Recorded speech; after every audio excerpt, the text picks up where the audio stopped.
Di sini akan saya sampaikan beberapa common dan effective approaches untuk price differentiation atau juga market segmentation.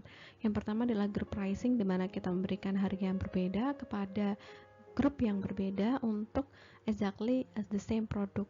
Kemudian contoh-contohnya seperti student discount, senior citizen discount, family specials, dan lain-lain. Ada beberapa kriteria yang harus dipastikan untuk keberhasilan dari penerapan group pricing ini. Yang pertama adalah tidak adanya indikator yang ambigu untuk memastikan group membership.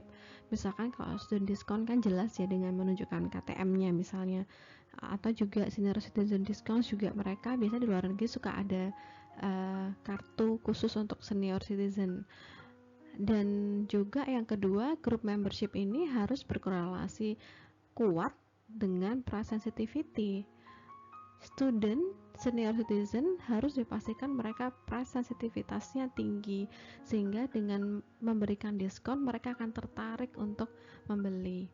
Yang ketiga, produk dan servisnya tidak mudah untuk dijual belikan kembali, di exchange, dijual belikan kembali, sehingga tidak ada third party yang mengambil untung dari gap harga tersebut.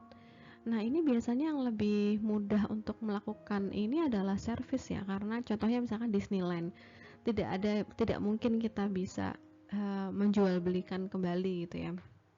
Artinya adalah semua membership itu akan dicek langsung ketika masuk dari Disneyland. Healthcare juga sama, salon juga sama, tidak bisa trading service itu tidak bisa dilakukan gitu.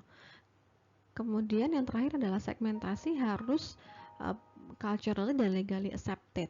Mungkin kalau student discount, senior citizen discount itu mungkin tidak ada isu yang berkorelasi ya.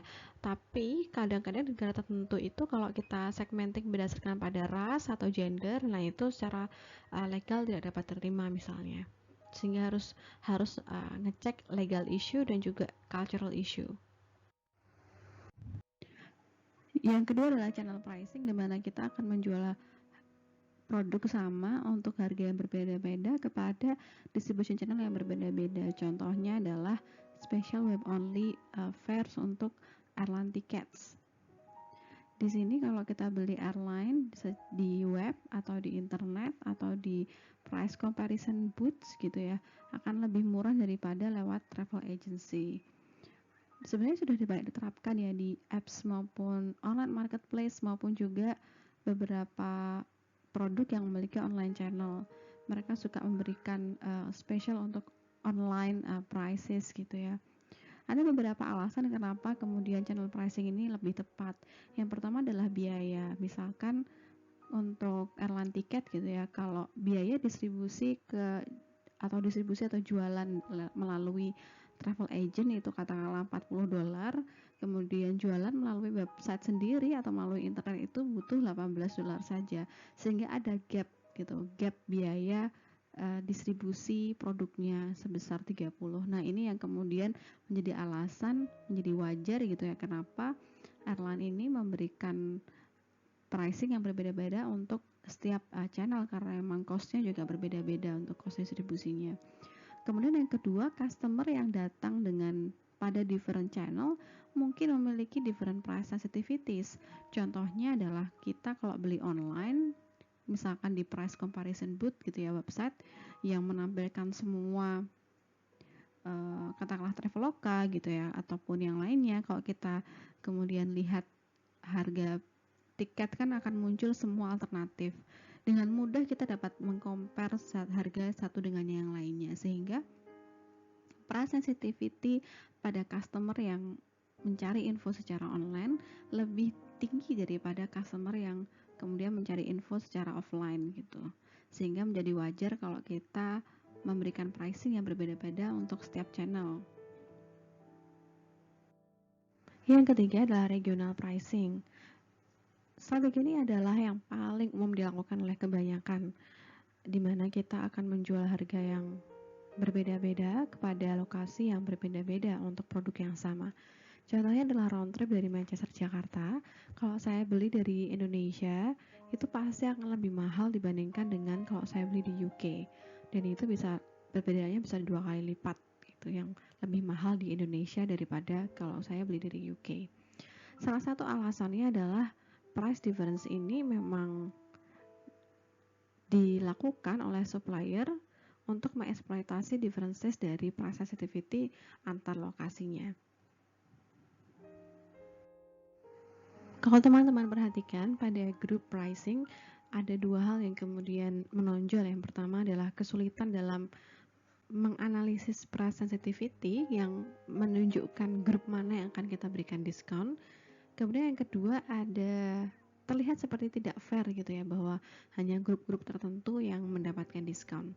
Nah, kali ini untuk metode yang keempat, couponing dan self selection, ini metode pricing yang lebih convenient daripada group pricing karena kita akan memberikan keluasaan kepada customer untuk mengambil atau tidak mengambil diskon tersebut. Pada self-selection approach ini, baik list price-nya maupun discounted price-nya akan terlihat untuk semua customer. Dan orang-orang atau customer yang memiliki waktu yang lebih, effort yang lebih, fleksibilitas yang lebih, biasanya dapat mendapatkan diskon yang diinginkannya. Contohnya retailers kan biasanya suka ada diskon kupon atau kode diskon gitu yang dikirimkan lewat majalah atau lewat direct mail, atau juga kalau yang sekarang mungkin diposting di Instagram kemudian di bintang-bintang ada lagi syarat dan ketentuannya gitu ya. Kita harus baca lagi syarat dan ketentuannya. Kemudian akan sangat terlihat bahwa orang-orang yang memiliki waktu yang lebih, effort yang lebih, fleksibilitas yang lebih itu yang akan menggunakannya gitu. Dan biasanya orang-orang seperti ini orang-orang yang lebih price sensitif. Contohnya misalkan kalau kita tahu gitu ya bahwa di toko A yang lebih jauh dari kota gitu biasanya akan jual harga yang lebih murah misalkan. Nah, orang-orang yang punya effort dan waktu yang lebih untuk shopping keluar kota ini atau keluar kota, maksudnya jauh dari perkotaan ini, yang mereka ini yang akan mendapatkan diskon atau harga yang lebih murah gitu ya. Kemudian kalau fleksibilitas, contohnya misalkan sering ya kita dengar ada waktu khusus makan di restoran, katakanlah yang all you can eat gitu ya, yang kalau siang itu tuh lebih murah daripada malam. Nah, orang-orang yang punya fleksibilitas waktu ini juga orang-orang yang lebih price sensitif gitu ya. Mereka mau memindahkan jadwal mereka lebih fleksibel untuk yang tadinya mungkin makan bersama keluarganya dinner kemudian diubah ke siang gitu, ke lunch. Yang kelima adalah product versioning. Ketika pure group pricing itu tidak visible, maka perusahaan harus mencari cara lain untuk mengaplikasikan price differentiation.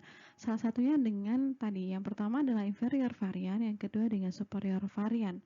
Inferior varian ini contohnya kita damaging dalam tanda kutip ya, degrading, disabling dari standard good-nya. Contohnya misalkan kita punya produk pertanian, katakanlah sayuran gitu ya. Nah, sayuran ini ada kualitas A, kemudian kita jual kualitas yang kita katakan standar untuk high willingness to pay customers dengan harga yang mahal. Kemudian pasti produk dari pertanian kita ada level yang di bawah A, artinya kualitasnya tuh nggak standar seperti pada brand yang kita punya. Kemudian kita bisa jual lagi dengan brand yang berbeda untuk menyasar low willingness to pay customers. Yang kedua adalah superior varian. Biasanya di sini akan ditambahkan fitur-fitur tambahan lainnya untuk supaya kita dapat memberikan harga yang lebih mahal. Contohnya misalkan produk setrika, itu ada yang ditambahkan satu lampu indikator yang menunjukkan bahwa setrikanya itu udah ready untuk dipakai gitu ya. Nah, penambahan manufaktur untuk nambah satu lampu indikator tadi itu mungkin cuman sekian rupiah gitu ya, tapi kita bisa meningkatkan harganya karena tambahan fitur ini menjadi mungkin sekian persen dari harga aslinya. Nah, pada inferior varian dan superior varian ini kemudian menjadi satu hal yang natural kalau kita membuat yang namanya produk line gitu ya. Jadi produk line ini adalah series dari similar products yang sebenarnya dia serving same general market tapi dijual dengan different prices. Yang kita pertimbangkan dalam atau yang termasuk dalam product versioning dalam kasus ini adalah vertical product lines, di mana ada produk yang higher price produk, ada lower price produk gitu. Contohnya misalkan hotel tuh punya ocean view, ada yang view-nya cuma parking lot gitu ya. Yang ocean view pasti harganya jauh lebih mahal daripada yang view-nya parking lot gitu. Kemudian software misalkan contohnya, kita akan menemukan software package basic, kemudian ada bisnis, kemudian ada enterprise. Nah, pasti harga software tersebut akan berbeda-beda antar package tadi, karena package tadi tergantung dari jumlah fitur yang disediakan oleh software tersebut. Semakin banyak fiturnya, semakin mahal harga yang harus kita bayarkan. Nah, ini yang disebut dengan vertical product lines. Kita punya higher price product dan lower price product. Lawannya vertical product lines adalah horizontal product lines. Contohnya adalah Coca-Cola. Coca-Cola tuh punya diet Coke, punya zero sugar dan seterusnya, itu yang sebenarnya harganya more or less sama. Jadi cuman variasinya aja yang berbeda. Tipe yang kelima adalah time based differentiation, di mana kita akan memberikan harga yang berbeda-beda untuk durasi servis yang berbeda-beda atau juga tergantung dari waktu pembelian dari customer. Yang pertama contohnya tergantung pada durasinya, misalkan professional editing dan proofreading, kita misalkan punya 10.000 words dokumen, itu butuh $365 untuk deadline 24 jam. Jadi selama 24 jam dokumennya akan kembali ke kita dan kita bayar $365. Kalau deadline-nya 72 hours atau 3 hari, maka kita harus bayar $28. Kalau kita punya waktu yang lebih senggang lagi, misalkan deadline-nya 1 minggu, jadi 1 minggu lagi dokumen baru kembali kepada kita cukup membayar $195.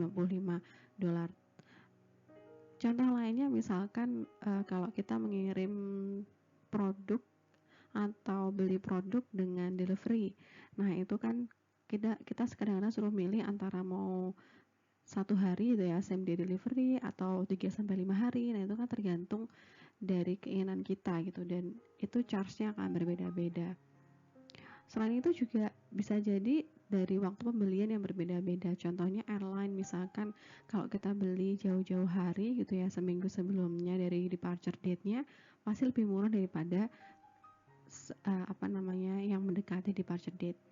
Kemudian untuk fashion goods juga sama, akan lebih mahal di awal season daripada di akhir season. Ketika market segmen independen atau yang tidak ada kanibalisasi, artinya segmentasi marketnya itu perfect gitu ya, dan tidak ada capacity constraint, maka menghitung differentiated prices atau price yang optimal untuk semua segmen akan mudah. Seller hanya tinggal simply menemukan price yang mengoptimasi total kontribusi untuk setiap segmen. Dan approach ini bisa digunakan untuk apapun tipe pricing ya, entah itu group pricing, channel, ataupun regional pricing. Jika tadi pada example 1 dan 2 kita coba untuk group pricing, sekarang kita akan coba untuk channel pricing. Jadi ada electronic distributor yang menjual MP3 player di online maupun di offline, dan unit cost-nya untuk masing-masing MP3 player ada $200, dengan additional cost per sale-nya untuk channel internet 35 dan untuk retail 70. Nah, kemudian di sini price elasticity untuk internet 2,5 dan untuk retail customer adalah 2,2. Kita diminta untuk menentukan optimal price untuk semua segmen atau semua untuk kedua channel tersebut, online dan melalui retail.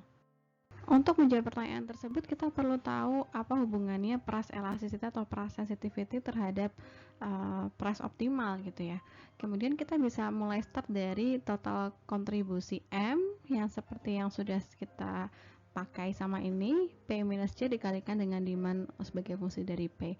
Kemudian kita cari turunannya sebagai berikut, sama dengan 0.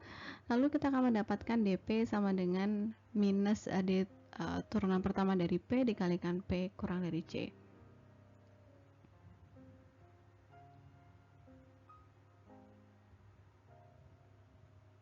Nah, pada tahap ini kita akan mengalihkan sisi kiri dan kanan dengan P. sehingga kita akan dapatkan minus D turunan dikalikan P dibagi D, kemudian sama dengan P dibagi P optimal dikurangi C. Pada sisi kiri itu akan sama dengan point of elasticity. Kalau teman-teman lihat lagi di video minggu lalu, saya sudah sampaikan bahwa sisi sebelah kiri itu minus D turunan P dikalikan P dibagi demand dari P, itu sama dengan point of elasticity. Dan ternyata point of elasticity tersebut sama dengan P optimal dibagi P optimal kurangi C. Kita bisa cari lagi bagaimana cara menghitung P optimalnya, sehingga nanti kita akan dapatkan P optimal sama dengan gitu ya.